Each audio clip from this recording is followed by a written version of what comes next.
Selamat datang, kami dari kelompok 5 akan mempresentasikan tentang perencanaan tenaga kerja. Adapun submateri yang akan kami bahas yaitu yang pertama, pengertian perencanaan tenaga kerja, yang kedua, hubungan tenaga kerja dan pembangunan ekonomi, yang ketiga, tahap-tahap pelaksanaan perencanaan tenaga kerja makro, yang keempat, beberapa istilah yang digunakan, yang kelima, klasifikasi jenis, jabatan, dan lapangan usaha, yang keenam, perkiraan atau proyeksi kesempatan kerja dan penyediaan lapangan kerja. Presentasi pertama akan dijelaskan oleh saya, Angelika Tiara Fania Nenggolan, NIM belakang 028. Yang pertama ada pengertian perencanaan tenaga kerja. Sebelum itu saya akan menjelaskan tentang pengertian perencanaan dan tenaga kerja. Perencanaan adalah proses untuk memutuskan tujuan yang akan dicapai selama periode mendatang dan aktivitas-aktivitas yang harus dilakukan agar dapat mencapai tujuan tersebut. Sedangkan tenaga kerja adalah manusia yang bekerja di lingkungan suatu organisasi yang mampu mempunyai potensi baik dalam wujud potensi nyata fisik maupun fisikis sebagai penggerak utama dalam mewujudkan eksistensi dan tujuan organisasi. Menurut Andrew Sikula, dalam bukunya Maldonado mendefinisikan bahwa human research of manpower planning has been defined as the process of determining manpower recruitments and the means for meeting those recruitments in order to carry out the integrated plans of the organization. Atau perencanaan tenaga kerja adalah proses menentukan kebutuhan tenaga kerja dan cara memenuhi kebutuhan tersebut dalam rangka menjalankan rencana terintegrasi yang sudah disusun oleh suatu organisasi. Perencanaan tenaga kerja merupakan bagian integral dari perencanaan pembangunan dan perencanaan anggaran perusahaan, karena pembiayaan dan perkiraan sumber daya manusia akan berpengaruh dan dipengaruhi oleh rencana jangka panjang perusahaan. Perencanaan tenaga kerja adalah sebagai proses untuk menentukan jumlah dan jenis manusia yang dibutuhkan oleh suatu organisasi dan perusahaan dalam waktu dan tempat yang tepat, serta melakukan tugas sesuai dengan yang diharapkan. Perencanaan tenaga kerja tidak hanya menjadi tanggung jawab yang menangani masalah ketenaga kerjaan, tetapi juga melibatkan tiap-tiap manajer sebagai penanggung jawab atas proses perencanaan secara keseluruhan. Suatu proses perencanaan tenaga kerja dimulai dari pengumpulan informasi, mengidentifikasi adanya ketidakseimbangan antara negara, tenaga kerja yang dibutuhkan, dan yang tersedia, serta memecahkan masalah-masalah. Selanjutnya ada tujuan perencanaan tenaga kerja. Menurut Rifai yang dikutip oleh Maldonado, menjelaskan bahwa perencanaan tenaga kerja secara umum mempunyai tujuan sebagai berikut. Yang pertama, untuk menentukan kualitas dan kuantitas karyawan yang akan mengisi semua jabatan dalam perusahaan. Yang kedua, untuk menjamin tersedianya tenaga kerja di masa sekarang maupun di masa yang akan datang, sehingga tidak ada pekerjaan yang tidak diisi oleh karyawan. Selanjutnya, untuk menghindari kelebihan dan kekurangan karyawan. Selanjutnya, untuk menghindari mismanagement dan tumpang tindih dalam pelaksanaan tugas. Selanjutnya, untuk mempermudah koordinasi, integrasi, dan sinkronisasi sehingga produktivitas kerja meningkat. Selanjutnya, untuk menjadi pedoman dalam menetapkan program pengadaan, penyeleksian, pengembangan, kompensasi, pengintegrasian, pemeliharaan, kedisiplinan, dan pemberhentian karyawan. Selanjutnya, untuk menjadi pedoman dalam melaksanakan mutasi dan pensiun karyawan.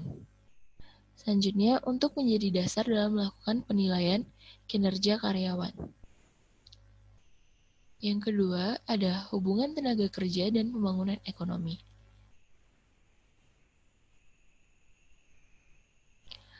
Hubungan antara tenaga kerja dan pembangunan ekonomi merupakan salah satu alasan komponen manusia dalam perekonomian yang memiliki dampak langsung pada tingkat pembangunan ekonomi di wilayah itu, di mana tenaga kerja secara langsung berkaitan dengan keberhasilan bisnis dalam ekonomi global secara keseluruhan. Berikut hubungan tenaga kerja dan pembangunan ekonomi menurut para ahli. Di antaranya menurut David Ricardo. David Ricardo menyatakan bahwa jumlah penduduk suatu wilayah ditentukan oleh tingkat upah yang diterapkan di wilayah tersebut, di mana output nasional bergantung atau ditentukan oleh jumlah penduduk yang bertindak sebagai tenaga kerja. Ricardo menyatakan bahwa jumlah penduduk suatu wilayah ditentukan oleh tingkat upah yang diterapkan di wilayah tersebut.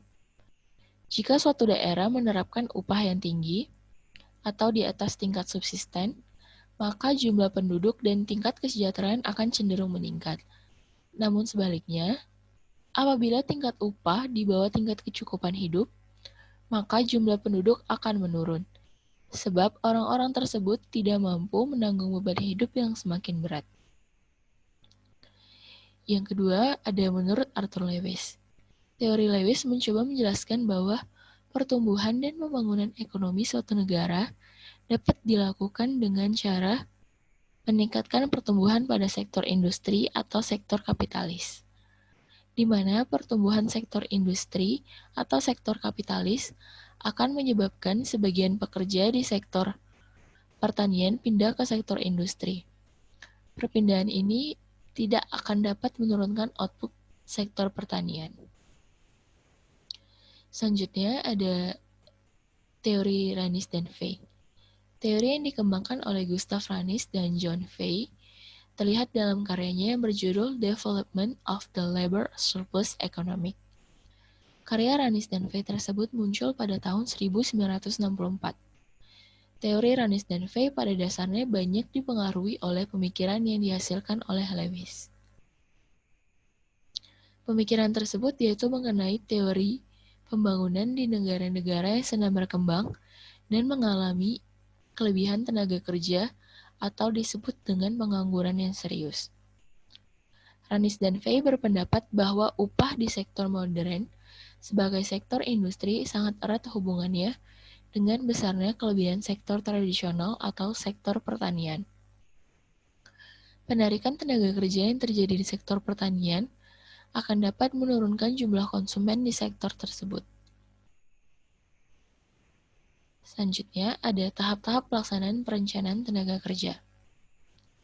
Perencanaan tenaga kerja makro yaitu perencanaan yang meliputi proses penyusunan rencana ketenaga kerjaan secara sistematis yang membuat pendayagunaan tenaga kerja secara optimal dan produktif, guna mendukung pertumbuhan ekonomi atau sosial, baik secara nasional, daerah, maupun sektoral, sehingga dapat membuka kesempatan kerja seluas-luasnya, meningkatkan produktivitas kerja, dan meningkatkan kesejahteraan pekerja atau buruh. Adapun perencanaan tenaga kerja ini disusun berdasarkan informasi yang mencakup. Yang pertama, ada data ketenaga kerjaan. Data penduduk dan data ketenaga kerjaan secara umum telah tersedia dan dapat diolah dari sensus penduduk yang dilakukan setiap 10 tahun sekali dengan tahun akhiran 0. Data ketenaga kerjaan dapat diperoleh atau diolah dari Survei Angkatan Kerja Nasional atau Sakernas yang diadakan setiap tahun sejak tahun 1976, kecuali tahun sensus dan tahun SUPAS. Yang kedua, ada perkiraan kesempatan kerja. Daya serap dunia usaha akan ketenaga kerjaan untuk masa yang akan datang sangat tergantung pada rencana investasi dan perkembangan dunia usaha. Dengan kata lain, dibutuhkan berbagai informasi atau asumsi kecenderungan di masa depan. Yang ketiga, ada perkiraan penyediaan kerja.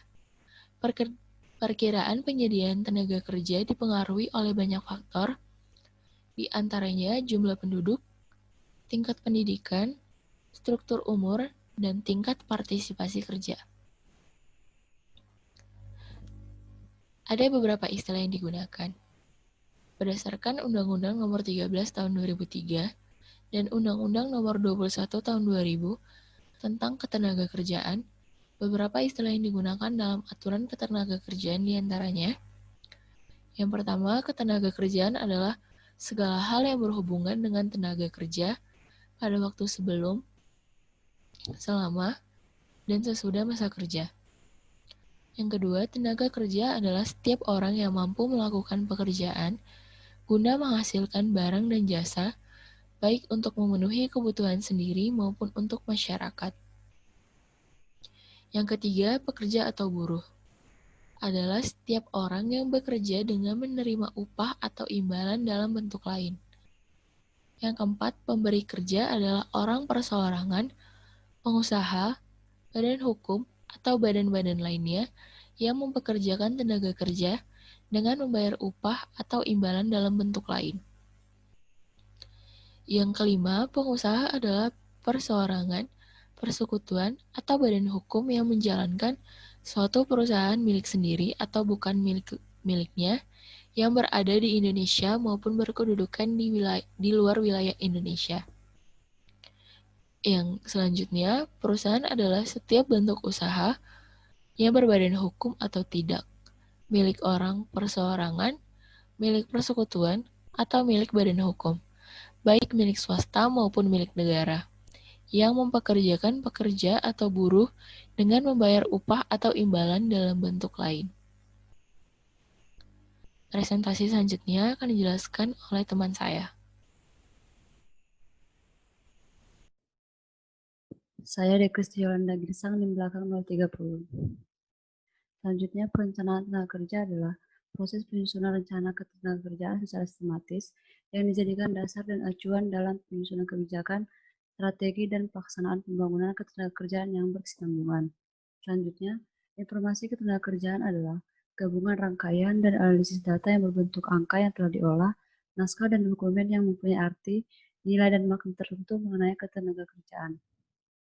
Selanjutnya, pelatihan kerja adalah keseluruhan kegiatan untuk memberi, memperoleh, meningkatkan, serta mengembangkan kompetensi kerja, produktivitas, disiplin, sikap, dan etos kerja pada tingkat keterampilan dan keahlian tertentu sesuai dengan jenjang dan kualifikasi jabatan atau pekerjaan. Selanjutnya, kompetensi kerja adalah kemampuan kerja setiap individu yang mencakup aspek pengetahuan, keterampilan, dan sikap kerja yang sesuai dengan standar yang ditetapkan. Tenaga kerja asing adalah warga asing pemegang visa dengan maksud bekerja di wilayah Indonesia. Selanjutnya, hubungan kerja adalah hubungan antara pengusaha dengan pekerja atau buruh berdasarkan perjanjian kerja yang mempunyai unsur pekerjaan, upah, dan perintah. Selanjutnya, serikat pekerja atau serikat buruh adalah organisasi yang dibentuk dari, oleh, dan untuk pekerja atau buruh, baik di perusahaan maupun di luar perusahaan, yang bersifat bebas, terbuka, mandiri, demokratis, dan bertanggung jawab, guna memperjuangkan, membela, serta melindungi hak dan kepentingan pekerja atau buruh, serta meningkatkan kesejahteraan pekerja buruh atau keluarganya. Yang kelima, klasifikasi jenis jabatan dan lapangan usaha. Departemen Tenaga Kerja memberikan penjelasan singkat mengenai arti dari beberapa istilah yang berkaitan dengan jabatan, yaitu jabatan atau job ialah sekumpulan pekerjaan yang berisi tugas-tugas yang sama atau berhubungan satu dengan yang lain dan yang pelaksanaannya meminta kecakapan, pengetahuan, keterampilan, dan kemampuan yang juga sama meskipun tersebar di berbagai tempat. Menurut Dr. Nus Mukijat tahun 2014, klasifikasi jabatan merupakan tulang punggung program kepegawaian. Bila mana jabatan-jabatan digolongkan, maka hal ini berarti bahwa jabatan-jabatan itu ditempatkan dalam kategori atau kelas-kelas yang berbeda. Adapun jenis klasifikasi jabatan yang pertama menurut tugas.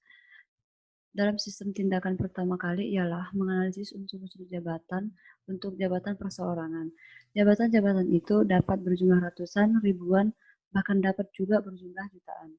Yang kedua, kelas jabatan terdiri dari semua jabatan yang hampir sama dalam tugas-tugas atau tanggung jawabnya, yang memerlukan syarat-syarat ujian untuk mengisi lowongan dalam kelas itu, dan mempergunakan status skala gaji untuk semua jabatan yang termasuk di dalamnya.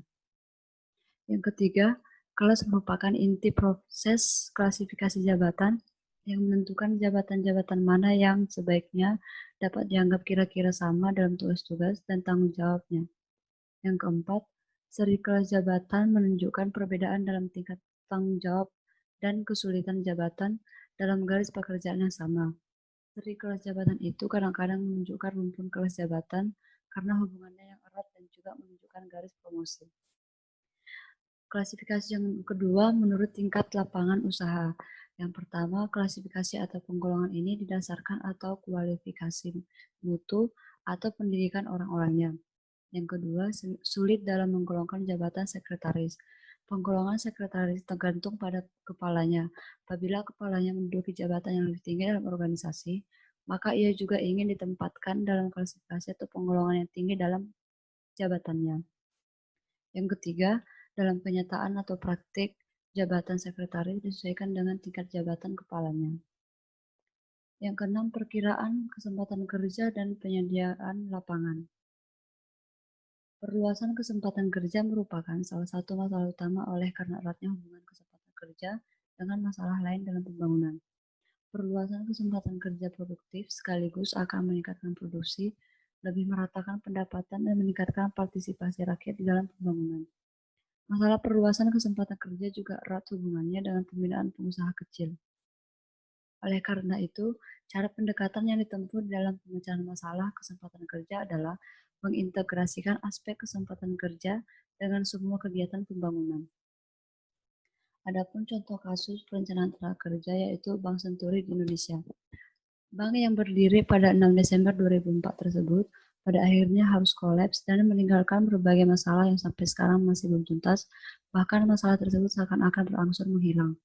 Pada tahun 1989, bank ini dibuat oleh Robert Tantular dengan nama Bank Senturi Interface Corporation atau Bank CIC.